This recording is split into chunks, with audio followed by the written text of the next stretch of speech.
4월 14일 목요일입니다. 요한복음 18장 39절로 19장 16절 말씀.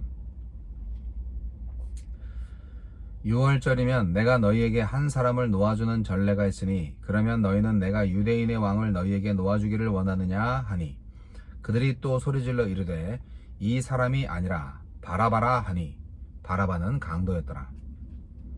이에 빌라도가 예수를 데려다가 채찍질하더라.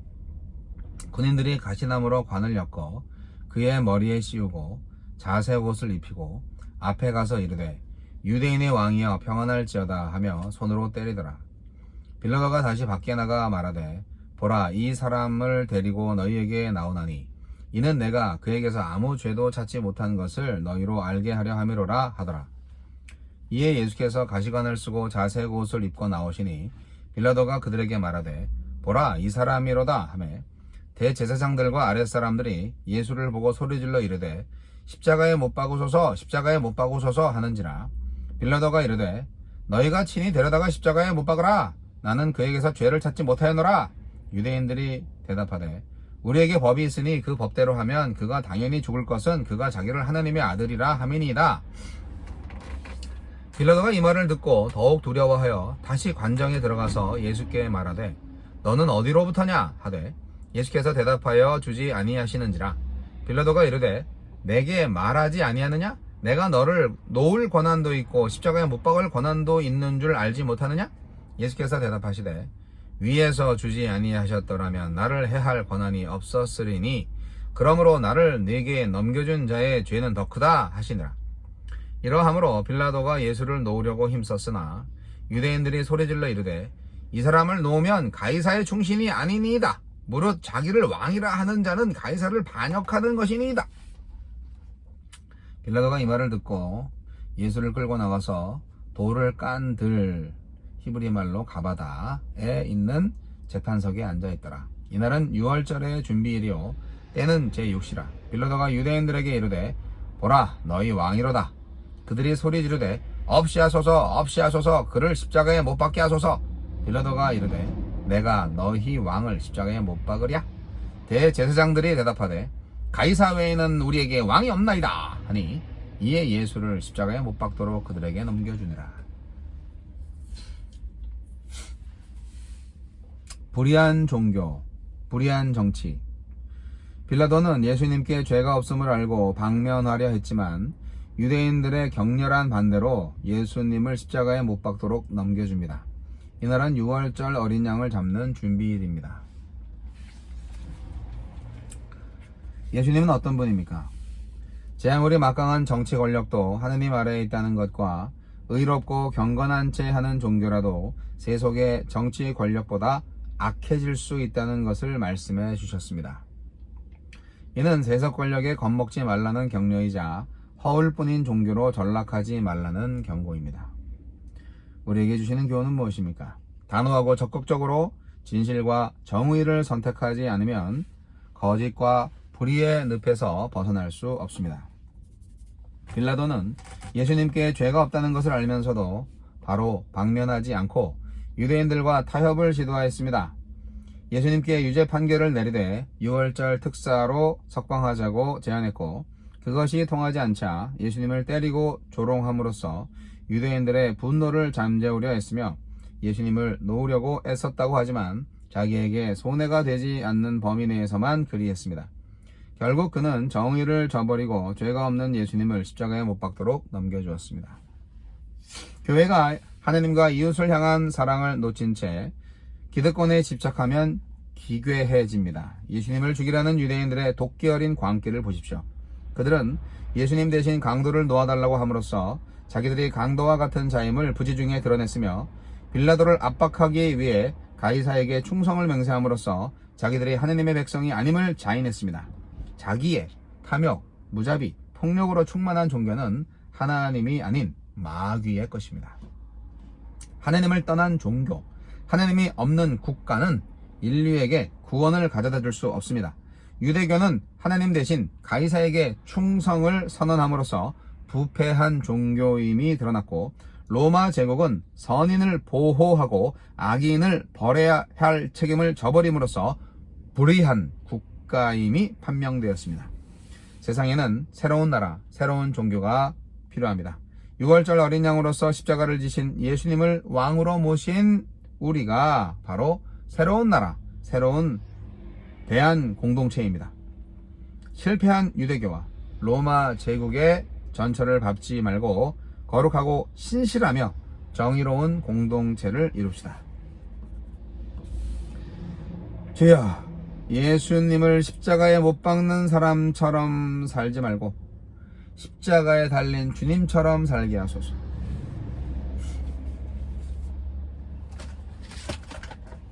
빌라도가 예수님한테 죄가 없다는 것을 분명히 알았어요. 빌라도도 똑똑한 사람이니까. 그래서 예수를 자꾸 십자가에 못 박으라고 하는 유대 종교 지도자들한테 죄 없잖냐, 풀어줘, 타협을 하려고 그랬던 거죠. 그래서 예수를 채찍질하고 희롱도 하고 막 그랬습니다. 근데 빌라도가 몰랐던 것은 유대 종교 지도자들이 얼마나 잔인하고 악독한 사람들인지를 몰랐던 거죠. 뭐 자기도 뭐 그렇게 선한 사람은 아닌데 본인은 선하다고 생각하죠. 본인은 공정하다고 생각하죠. 우리들처럼 말이죠. 근데 실제로 빌라도는 공정하지 않죠. 어차피 기득권을 유지하기 위해서 정치적 타협을 할 뿐이에요. 책임을 지지 않고 자기만 안전하면 되는 사람이죠. 무죄한 예수를 풀어주고 유대인들의 반발도 잠재우려고 하는 노력이 수포로 돌아갑니다. 왜냐고요? 특사로 풀어주려고 했는데 백성들이 바라바를 놓아달라고 얘기하니까 안 돼요. 네. 그건 뭐 종교 권력자들한테 매수된 유대인들이 그렇게 외친 거죠. 유대인들의 분노를 잠재우고 예수를 살리기 위해서 여러 가지로 방법을 다 동원했지만 실패합니다. 빌라도는 유대인들을 과소평가했어요. 유대인들은 정말 악한 사람들이었어요. 로마에서 가장 잔혹한 형벌, 십자가에 못 박으라고 그들은 아주 그냥 미친 듯이 외쳤습니다. 나무에 달아야 자기들이 주장하는 거가 증명되잖아요. 구약 성서에서 말한 것처럼 유대인들한테는 나무에 달린 자는 다 저주받은 자다, 그런 게 있잖아요. 그래서 예수를 십자가에 달아야 예수라는 사람 저주받은 자야, 그렇게 백성들한테 어필할 수 있잖아요. 그래서 이 사람들은 반드시 십자가에 예수를 달아서 죽여야 했던 거예요. 빌라도가 자꾸 이제 야, 너네 유대인의 왕이라고요, 유대인의 왕을 풀어줘? 뭐 이렇게. 정말?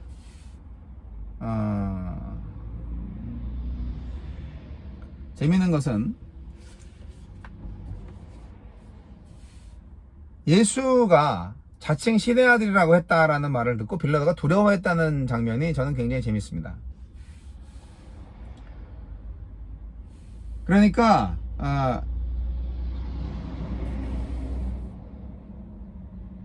자기들의 법에 의하면은 예수를 죽여야 된다. 왜냐하면 자칭 신의 아들이라고 얘기를 했기 때문에 그렇게 유대인 지도자들이 얘기했던 거예요. 근데 우리는 사형 권한이 없지 않냐. 그러니까 예수를 죽여야 한다. 그러니까 또 다시 말이 바꾼 거예요. 왜냐면 처음에는 저 예수라는 사람 정치적으로 내란 공모를 했던 사람이라고 막 그러면서 이제 고발을 한 건데, 아니 사실은 자기가 신의 아들이라고 그래가지고 우리 법으로 하면은 죽였어야 돼. 근데 우리는 죽일 권한이 없잖아요. 그렇게 얘기한 거죠. 그랬더니 빌라도가 뭐? 신의 아들이라고 그랬다고? 그래서 다시 안으로 들어와가지고 예수님한테 물어보는 거예요. 너는 어디로부터 왔냐? 예수가 자칭 신의 아들이라는 말에 빌라도가 예수를 안으로 데리고 와서 기원에 대해서 물어봤다는 거. 네. 빌라도는 유대교에 관심이 없어요. 종교 지도자들이 예수를 고소한 것도 유대인이 왕이라는 그 정치적 문제였기 때문에 이제 그것에 집중해서 신문을 했고, 사실 그가 보기에는 예수가 로마를 뭐 엎어 줄 수 있는, 로마에 뭐 피해를 줄 수 있는 그런 사람으로 보이진 않았기 때문에 풀어주려고 했던 건데, 갑자기 신의 아들? 그래서 두려웠다는 게 난 너무 재밌는 거야. 왜 두려워했을까? 빌라도가 결국 일반적인 로마인들이 갖고 있는 미신적인 두려움 때문에 예수님한테 질문한 게 아닌가 생각이 들어요. 근데 여기서 예수님과의 대화 속에서 굉장히 재미있는 부분이 있는데, 빌라도는 이런 두려움인 거죠. 혹시 진짜로 예수가 신의 아들이라면 내가 신의 아들을 내가 심판하고 막 죽이면 내가 신한테 보복당하는 거 아니야? 이런 생각을 했던 거죠. 그래서 예수님한테 넌 어디로부터 왔냐? 너의 기원은 어디냐? 물어봤는데 예수님이 대답을 안 하셨죠. 내가 너를 죽일 수도 있고 살릴 수도 있는 권한이 있어. 알아 몰라? 그랬더니 예수님이 대답을 하십니다. 이 예수님의 대답이 아주 걸작입니다. 예수님은 위에서 주지 않았다면 나를 해할 권세가 없고, 나를 너한테 넘겨준 자의 죄가 더 크다. 11절 말씀 잘 보세요. 그러니까 이런 겁니다. 빌라도도 위에 있는 신적 권세 아래에 있으며 현 상황은 그 권세의 허락하에 벌어진 일이고, 이 일을 진행하는 빌라도도 죄가 있지만 빌라도한테 예수를 넘겨준 자들이 더 큰 죄가 있다. 그런 말씀이에요. 이게 진짜예요. 이게 전체 상황 설명을 제대로 하신 거예요. 그러니까 예수님은 지금 자신의 상황이 하느님의 섭리의 결과이며 빛을 반역하는 어둠의 악함을 강조하고 있는 거죠. 빌라도가 뭐 이 의미를 다 이해할 수는 없었겠지만, 여하튼 예수님의 이 확실한 상황 설명, 우리도 이렇게 해야 되는 거예요. 이해하든 말든. 결국 빌라도가 내가 너희 왕을 십자가에 못 박으랴? 이러한 질문을 했을 때, 빌라도의 마지막 질문이죠. 그때 가이사 외에 우리들의 왕은 없어! 그렇게 아주 충격적인 말을 한 사람이 있어요. 누가요? 대제사장. 유대교의 종교 수장이잖아요. 참나. 예수를 죽이기 위해서 민족과 메시아를 거절할 뿐 아니라 궁극적으로 하나님을 반역하고 있어요. 누가? 유대교 대제사장들이. 고난에도 불구하고 하나님의 뜻에 순종하는 예수와 완전히 개조되는 모습이죠. 하나님과 메시아를 믿지 않는 로마 총독하고도 대조가 됩니다. 결국 어둠의 세상에 있는 이 종교 지도자들의 충성은 예수를 십자가에 못 박는 데 성공을 하죠. 예수는 형장으로 끌려 나갑니다. 지금은 그들의 승리처럼 보이죠. 그러나 하나님이 주관하는 역사에는 역설이 존재하고 이야기는 다 끝난 게 아니죠. 예수님은 부활하셨어요. 그래서 하나님의 뜻을 이루었죠. 유대 종교 지도자들은 약 40년 후에 자기들이 충성한 로마에 의해서 멸망당했고, 대제사장이라는 단어는 이후 역사에서 사라졌습니다. 완전히.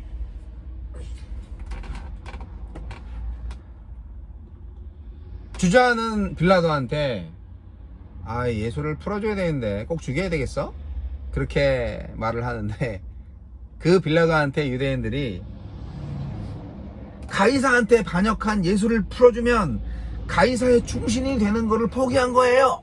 그렇게 빌라도를 협박했잖아요. 대단하죠? 거기에 넘어갔어요, 빌라도가. 근데 이게 자기들의 왕은 예수가 아니라 가이사다. 그러면 자기들의 왕이 하나님이 아니라 가이사다. 하나님의 듣기에 참 좋은 소리였겠네. 예수를 신성모독죄로 죽이려고 했던 사람들이 스스로 신성모독을 하고 있는 거죠. 여러분, 우리가 신앙생활을 하면서요, 듣는 신앙이 있고 체험하는 신앙이 있어요. 여러분, 듣는 신앙 상태세요? 아니면 체험하는 신앙 상태까지 오셨어요?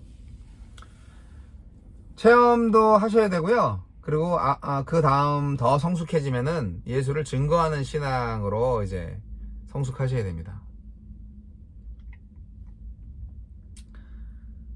우리는 하나님의 나라에 살고 있어요. 하나님의 나라는 이 세상에 속하지 않은 영적 나라입니다. 그리고 하나님의 나라는 현재적이고 미래적입니다. 그래서 우리가 지금 하나님의 나라에 살고 있는지 살고 있지 않은지는 내가 예수 그리스도를 왕으로 인정하고 주님으로 모시고 체험하고 있는지 증거하고 있는지 그게 불분명하면 내가 하나님의 나라에 살고 있는지 아닌지 잘 몰라요.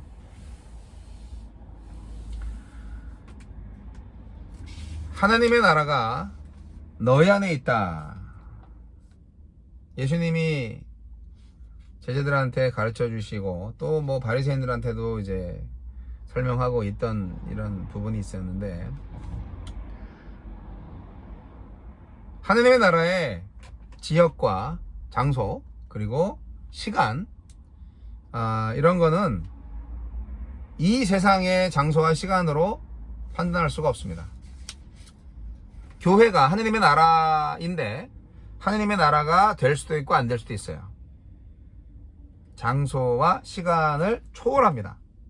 그러나 하나님의 나라가 되면은 그 장소와 그 시간은 하나님의 나라인 거고, 하나님의 나라가 안 되면 그 시간과 장소는 하나님의 나라랑 전혀 상관이 없는 거죠. 하나님의 나라는 여기에도 있고 저기에도 있는 게 아니라, 하나님의 나라가 언제 임하느냐, 언제 천국이 와요, 이게 아니라, 이 중요한 게 아니라 내가 하나님의 나라에 속한 사람이냐 아니냐가 중요합니다. 여러분, 오늘 예수님께서 빌라도의 법정에서 이렇게 십자가형을 받고 억울하게, 사실 엄청 억울하죠, 그렇게 모함을 받아서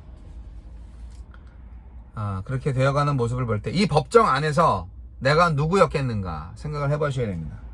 빌라도인가? 대제사장과 유대인들인가? 아니면 예수였는가? 하나님은 우리가 이러한 상황 속에서도 예수로 살아가기를 원하시는 거예요. 그 빌라도의 법정에서 하나님의 나라에 있었던 사람은 예수밖에는 없었던 거죠. 오늘날 우리들의 세상도 마찬가지 아닌가요? 온갖 불의와 거짓이 판을 치고 있는 세상 아닌가요? 이곳에 하나님의 나라가 있나요? 있어요. 우리가 하나님의 통치에 따르고 있다면 내가 하나님의 나라에 있는 거죠. 예수님처럼.